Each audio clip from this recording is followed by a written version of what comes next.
Bismillahirrahmanirrahim. Assalamualaikum warahmatullahi wabarakatuh. Maha suci Allah, saya tidak mempunyai ilmu apa-apa, hanya saja apa yang diberikan oleh Allah subhanahu wa ta'ala. Semuanya milik Allah, semuanya dari Allah, dan kembali kepada Allah. La hawla wa la quwwata illa billahil aliyil azim. Dan kembali sebagaimana saya menjanjikan setiap Rabu terakhir memberikan kesempatan tanya jawab Ustaz Farouk mengenai beliau, karena saya masih sulit membaca bahasa Indonesia.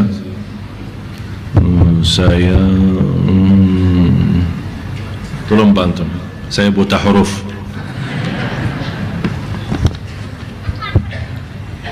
Ada pertanyaan dari hamba Allah. Syekh Ali, saya belum punya rumah. Boleh tidak saya ambil kredit rumah lewat Bank Syariah Mandiri? Saya PNS, mau pensiun. Selama ini saya membiayai sekolah atau kuliah anak lewat pinjaman bank.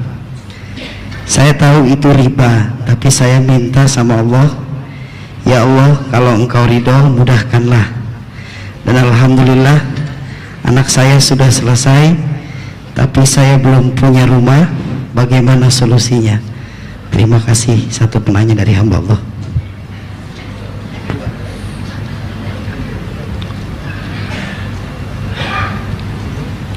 Dimulai pertanyaannya, saya hamba Allah.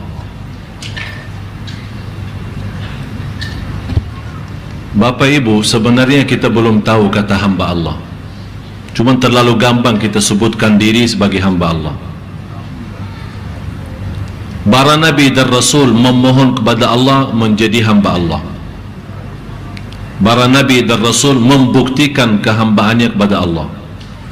Kalau kata hamba Allah, berarti Bapak Ibu kita benar-benar lahir batin sudah sami'na wa ata'na. Kalau kita mau benar-benar jadi hamba Allah, buktinya atas segala nikmat kita syukur, atas segala ujian kita sabar. Tidak ada apa lagi lebih daripada syukur dan sabar, ridha. Lebih tinggi lagi daripada ridha itu adalah cinta kepada Allah Subhanahu wa taala. Tapi mohon maaf, kita belum bisa menjadi hamba Allah yang sebenar-benarnya. Walaupun mau tidak mau, kita memang hamba Allah, tapi kita membentukkan diri sebagai hamba Allah belum terwujud. Dan pertanyaannya Ibu tadi,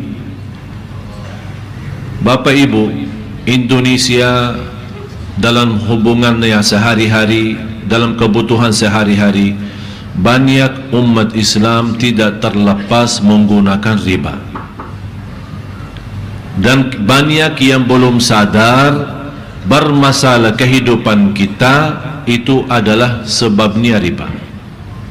Orang punya rumah sudah hasil riba, beli rumah, mobil hasil riba, punya usaha biarpun usaha kecil lewat riba.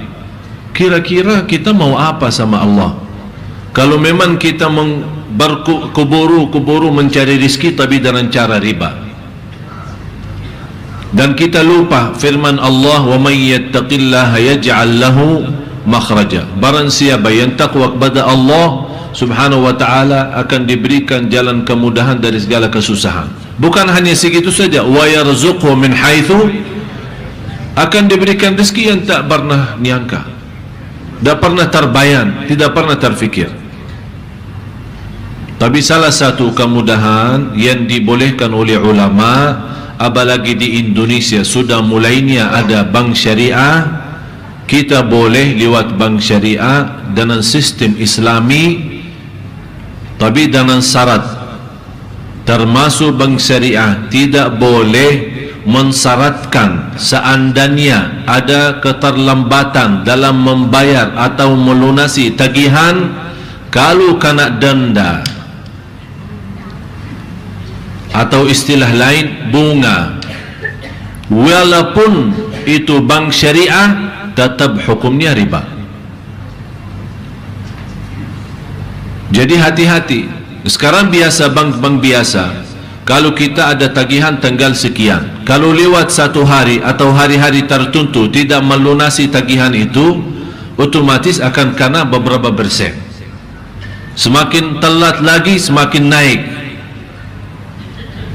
Bank menamakan bunga, merubah kata riba, seolah-olah dengan rubah kata bunga daripada riba barangkali bisa merubah hukumnya. Ya, hukumnya riba tetap riba, biarpun diganti nama dan nama yang menarik perhatian atau nama bagus, ya riba tetap riba. Tapi lewat bank syariah setahu saya masih aturannya aturan Islami. Tapi saya ingatkan kembali, kalau anda disyaratkan dalam transaksi pinjaman lewat bank syariah, disyaratkan akan kena denda saat anda telat membayar dalam tagihannya, itu sudah termasuk riba, tidak boleh melanjutkan pinjaman itu. Bapak Ibu, tapi bagaimana keadaan yang sudah lalu? Yang sudah lalu tidak usah dibahas. Yang sudah lalu kita belum tahu, banyak belum tahu hukumnya, belum tahu sebabnya, belum tahu alasannya, atau dalam kondisi lemah iman terpaksa. Udah tidak usah bahas. Dengan taubatan nasuha kita, mudah-mudahan diampuni oleh Allah dosa lalu. Kita punya modal yang sudah termasuk dalam bank, kemudian terisi dalam tabungan kita uang riba di atas modal. Uang kita 100 juta, akhir bulan ternyata kita melihat rekening isinya lebih daripada 100 juta, berarti tambahan itu berapa persen, itu namanya riba. Kita berhak mengambil modal kita, menjaga modal kita, lebihnya jelas riba. Tapi bagaimana cara kita menggunakan yang lebih itu? Daripada dibiarkan diambil oleh bank, boleh kita ambil, tapi bukan digunakan untuk pribadi kita, keperluan kita, tapi kita bisa membantu kebutuhan umat Islam dalam kebutuhan umum. Jalan umum, WC umum, misal terminal bis, WC-nya kotor, rusak, kita perbaiki. Ada masjid tidak boleh perbaiki masjidnya, tapi kamar mandi masjidnya boleh. Ada parkiran masjid yang cukup kecil, terganggu, tidak berfasilitas untuk jamaah, dengan uang itu bisa kita gunakan. Tapi jangan harap dengan uang itu mengharapkan pahala sebagai sedekah, karena ini bukan sedekah, karena itu riba. Cuman untuk melepaskan diri daripada tanggung jawab di hadapan Allah SWT. Oleh karena itu, kembali lagi intinya, lewat bank syariah tidak menjadi masalah, tapi hati-hati saat disyaratkan ada kena denda. Kalau kita telat bayar tagihan kita, itu sudah jelas riba. Jangan menggunakan hal itu. Dan lebih baik tinggalkan pinjaman lewat bank. Takwa, bersabar sampai Allah berikan rezeki yang Allah sudah tentukan. Dan yakini tidak akan orang meninggal dunia belum dipenuhi rezekinya. Tak akan meninggal dunia belum dipenuhi rezekinya. Tapi terserah manusia. Manusia tidak mampu sabar. Barangkali rezekinya di akhir umur. Masa saya mau nunggu akhir umur dapat, habis itu meninggal. Berartilah saya duluan aja mengambil. Dengan cara bagaimana? Itulah yang menjadi masalah. Dan ingat Bapak Ibu, soal rizki, soal harta kan ada dua macam, ada halal, ada haram. Yang halal, sekarang banyak jamaah bertanya, alhamdulillah rizki halal.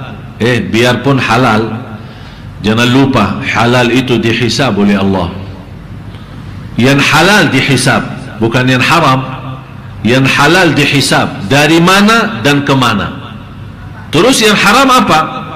Yang haram bukan dihisab, tapi diazab. Harta yang haram masuk dalam tubuh badan kita, kepada keluarga kita, dalam urusan kita, akan bukan Allah bertanya, kamu sudah tahu haram dari mana dan kemana? Allah tidak bakal bertanya. Tapi karena kita sudah tahu itu haram, tapi tetap kita gunakan yang haram, akan Allah hukumkan kita nanti di hari kiamat. Na'udzubillah. Mudah-mudahan kita mampu menjaga diri dari hal-hal yang haram, agar kita termasuk orang yang diijabah doa kita oleh Allah Subhanahu wa taala. Ya. Wallahu taala a'lam.